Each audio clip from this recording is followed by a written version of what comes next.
Hoi, ik ben Tom Lassing, beursbox.nl. Ik ga het hebben over de situatie in Oost-Oekraïne en dan wel de situatie rondom Terni Ivanivka. En daar heb ik al eerder over gesproken. Dat was een doorbraak van de Russen die niet zoveel besproken werd door Oekraïense kanalen. Russische kanalen lieten het wel weten, want het was zo'n grote overwinning. Het is een beetje een heel dun bevolkt deel van het land. En de Russen zijn daar over een rivier heen gekomen. En dat bruggenhoofd hebben ze de laatste weken flink uitgebreid. En dat laat ik even zien. Deze situatie is nu 12 maart, heb ik hier staan. En het gaat dan met name even, deze situatie, hier moet je even naar kijken. En dan gaan we dus verder. Als ik daar dan ga klikken, dan zie je dat daar het een en ander gaat gebeuren. Er zijn wat nodige veranderingen en vooral rond 21 maart, dat zie je hier, toen werd er ineens een enorme doorbraak geforceerd. En ja, we gaan dan verder en dan zie je hier, dat heb ik hier besproken, die doorbraak die dan hier plaatsvond. En die is verder doorgegaan. Wat is daar aan de hand? Dit is 27 maart. Gaan we verder kijken. Je ziet, de Russen weten dat steeds verder uit te breiden. We praten nu over 2 april. En dat gaat zo door. Dit is de laatste. Wat is hier aan de hand? Nou, de Russen hebben een doorbraak en de Russische methode die ze dan gebruiken is, als er ergens een doorbraak is, dan zet je er alles op in. En dat wordt nu gedaan. En de Russen hebben wat extra materiaal gekregen, want dat spul wat uit Syrië terug is gekomen, dat hebben ze aangepast en gerepareerd. En dat wordt nu ingezet. En dat wordt nu op grote schaal ingezet. Er waren enkele schepen vol met materiaal. En het wordt ook op grote schaal vernietigd. Want we hebben dus hier die doorbraak van die Russen die kant op gezien. En de beelden laten zien dat daar kolonnes met voertuigen zijn en die worden stuk voor stuk kapotgeschoten. Maar het feit blijft dat die Russen dan wel zo ver opgetrokken zijn en de Oekraïners het niet aankunnen om dan de zaak weer terug te heroveren.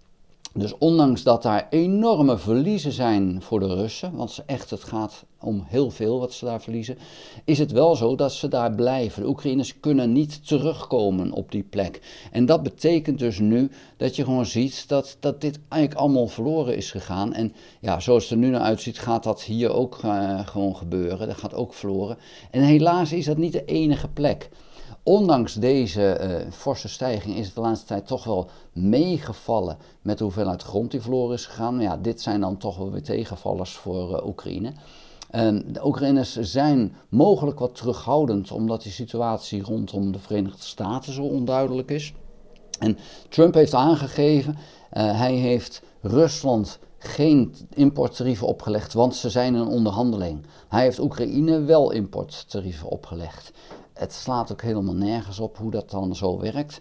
Maar het is duidelijk wel dat de Verenigde Staten onder Trump pro-Russisch zijn en Oekraïne eigenlijk helemaal niet zo'n warm hart toedragen. En het is eigenlijk meer een beetje een last. Ze willen er vanaf, want als we kijken naar wat is de grote vijand voor de Verenigde Staten, dan is dat op dit moment China. Want daar wordt bijna alles gemaakt. En dat is voor de Verenigde Staten echt wel een probleem. Het is niet alleen maar consumentenspul wat wordt gemaakt, maar ook metaal, aluminium, koper. Het komt voor een heel groot deel uit China of wordt daar het verwerkt wordt tot metaal of koper of aluminium. En dat is voor de Verenigde Staten echt een doorn in het oog, want daarmee raakt de Verenigde Staten ook militair gezien afhankelijk van China. En dat willen ze dus pertinent niet, zeker niet als je China als de grote vijand ziet.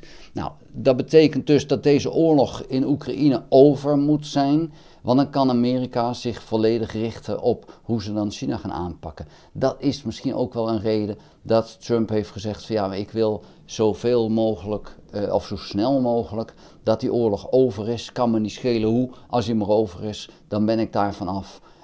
En dan kan ik mijn aandacht op China richten. Dat is geen goed nieuws voor Oekraïne. Oekraïne kan dan hopen, van ja, zullen we dan misschien later op politieke wijze dan toch die landdelen terug gaan krijgen. Daar hoef je niet op te hopen, dat is Finland ook nooit gelukt, dus dat gaat niet gebeuren. Dus als je hier akkoord gaat met een een vrede, dan ben je al die stukken die je nu kwijt bent, ben je ook definitief kwijt. En hoe dat dan gaat met een overleg, deze grens die hier nu ligt, waarbij je zegt, ja, loopt nu een beetje heel onnatuurlijk, loopt hij hier over een rivier heen. Dat is natuurlijk een situatie die, als je een definitieve oplossing zoekt, hier niet gaat werken. Nou, Rusland zegt, oh, dat is geen probleem, als we gewoon hier de grens leggen en alles aan deze kant is van ons, dan hebben wij daar geen enkel probleem mee. Ja, dat is natuurlijk niet wat Oekraïne wil. Maar ja, Rusland heeft nog steeds het idee dat ze deze oorlog kunnen winnen. Ik weet niet hoe ze aan dat idee komen, want zo goed gaat het niet. Maar waarschijnlijk gewoon omdat Poetin heel slecht geïnformeerd is over hoe het daadwerkelijk gaat op de grond. En ja, het is natuurlijk de strategie van Oekraïne die zegt van we geven ruimte om de Russen te kunnen vernietigen. En die ruimte, daar heb je jaren nodig om dan daadwerkelijk zo'n oorlog te kunnen winnen. Want je wil eerst die Russen keihard slopen, om dan later makkelijker ze te kunnen verslaan. Want Oekraïne is niet in staat om die Russen nu al te verslaan. Daar is ook omdat die Russen te makkelijk zeggen wij offeren alles op. En dat wil Oekraïne pertinent niet. En laat het duidelijk zijn, Rusland heeft echt een probleem, want het leger is echt op zijn laatste been aan het staan. Maar Oekraïne heeft ook een gigantisch probleem. Dit land begon met 44 miljoen mensen. Als er nu nog 24 miljoen zijn, dan is het veel bij wijze van spreken. Omdat een deel zit natuurlijk nu in het bezette gedeelte. En een flink deel, miljoenen mensen zijn gevlucht naar het buitenland. En ja, dan heb je nog een flink aantal wel over. Maar ten opzichte van de 100 miljoen die Rusland zeker heeft, en misschien wel 120 miljoen nog, is het natuurlijk wel een enorm verschil. Dus qua manschappen is het zo dat Oekraïne nu niet tekort komt, maar op de lange termijn dit natuurlijk gaat verliezen. En dan moet je ook weten, beide landen, zowel Rusland als Oekraïne, hebben een heel laag geboortecijfer. Extreem laag. Oekraïne zelfs nog lager dan Rusland.